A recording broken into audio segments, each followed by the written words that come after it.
How to fix Valorant stuck at the loading screen for map loading screen. Hello everyone and let's get started. On today's video, we'll be seeing how can we fix this Valorant issue. The first and foremost would be checking your internet connection and restarting the game. This should probably work if it is a small glitch. Likewise, you have to make sure to update the graphics driver.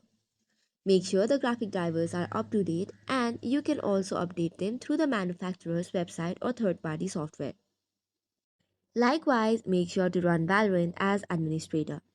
For that, you just have to right click on the Valorant shortcut or the executable file, go to properties and select run as administrator.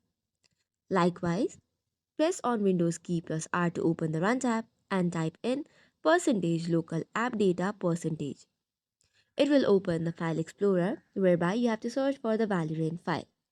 This is the temporary data that you can delete.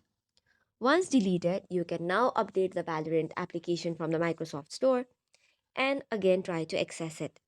This should also probably fix the issue.